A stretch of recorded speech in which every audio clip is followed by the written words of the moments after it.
Ніч з 21 на 22 травня російсько-терористичні війська здійснили артилерійський обстріл Авдіївки. Внаслідок нього є мирні мешканці, які зазнали поранень, чимало будинків зруйновані. Власниця цього будинку не тільки лишилася без даху над головою, а й отримала серйозні ушкодження.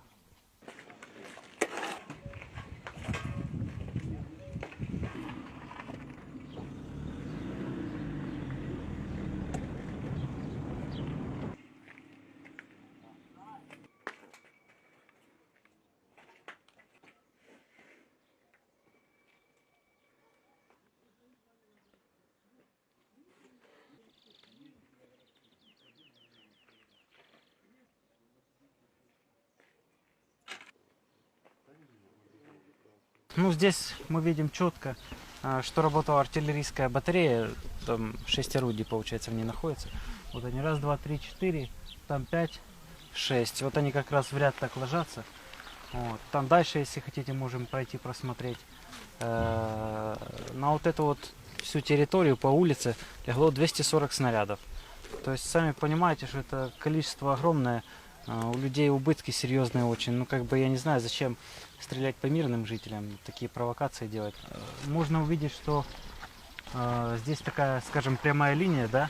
То есть огонь велся с той стороны, то есть со стороны Спартака. Вот. Здесь попало где-то в столб тоже. Вот это здание попало, которое стоит неподалеку. Там 2 снаряда еще рядом лягло. В общем, серьезные такие разрушения. Одна женщина была ранена. Вот сейчас она находится в Авдеевской больнице.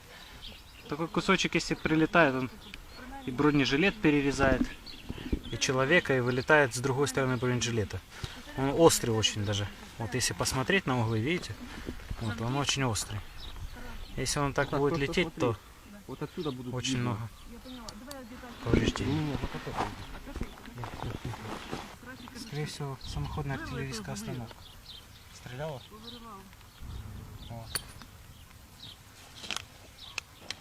Ну, все еще свежее, блин, только прилетело буквально 10 часов назад. Є інформація, що на тій стороні приїжджають курсанти артилерійських училищ з Російської Федерації і проводять практичні стрільби. Днем фіксується все. Днем ОБСЄ стоїть, а ночью в 8 часов воно уїжджає. І все. Всі приходять зі Спартака і з Вольво-центру. Всі приходять. Як чуєте, зараз до сих пор бій йде. А це що гримить? Це міномети їхні працюють. Промзона. По промзоні працює міномет 20-мм. Началось в 10:28, а закончилось без 15:03 ночи. Вот. Было очень страшно, бомбили сильно, очень страшно. Это огород моих соседей, вот это где попало. У нас попало больше на дом, остались без стекол. И соседский тоже вот получилось на меже между мной и соседями тоже и воронка. Вот попало, что выбило все стекла, повыбивало все, мы остались без стекол. Ну, прятались мы в доме, мы были в доме, потому что у нас был маленький ребенок, выйти в подвал мы не смогли, не успели. Пришлось накрывать ребенка, пришлось прятаться самим. Только так, а по-другому никак. Выйти на улицу мы не могли, потому что очень массированный был обстрел. Очень массированный. А как этот обстрел за 2 года не было. Не было ни разу такого. Были обстрелы, но такого страшного, как в этот раз, не было. Чтоб 5 часов подряд гатили, такого не было. Эта ночь была, да. Зла не хватает. Ехать просто, полная труба была, подняла вообще шифр, куска нет. Спереди там вообще все кирпичи уехали.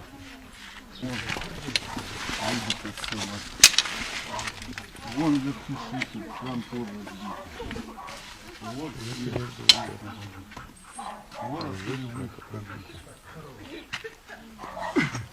За какой хрен я его буду менять? Я что, у меня мана небесная платит? Я кредит платила 3 года, чтобы поставить эти окна. А сейчас что? У нас работа есть, у меня муж пенсионер, мы живем на одну пенсию. Повзали по-пластунськи по своїй хаті. Хата без вікон, стіну обвалило. Бомбіна упала, прям ударила в забор, 2 прольоти винесло забора. Ну, в общем, таке. А ми були спочатку в підвалі, а потім нам показалося, що це вже все закінчується. І в підвалі сиро і холодно. Ми вирішили, що вже можна зайти, трошки погрітися, полежати у хаті. Коротше, тільки лягли і почалося по новій. Це все. Попадання прямо рядом там із домом. Ну, в общем, біля забору, коротше, впав снаряд. Да, снарядів не жалкували, це точно. Після одного пострілу одразу падало 3-4 снаряда. Чуть було, що от залп один і одразу падає 3-4 снаряди.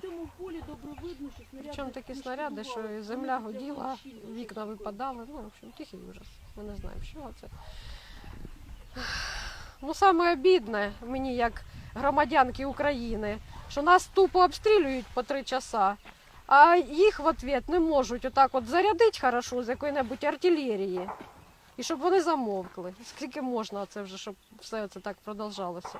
Я вважаю, що це тупа війна. Слава Україні! Поняли? Героям слава. Я сподіваюся, що це закінчиться скоро. Не з літальним ісходом для нас. Ми, не знаю, я ж кажу, що я молитви, які навіть як фельдшер особо не вчила, їх вже вивчила і молилася сьогодні і Святому Миколаю. Думаю, Миколаївна, Господи, дай до утра дожити, Святий Миколай, щоб не померти тут.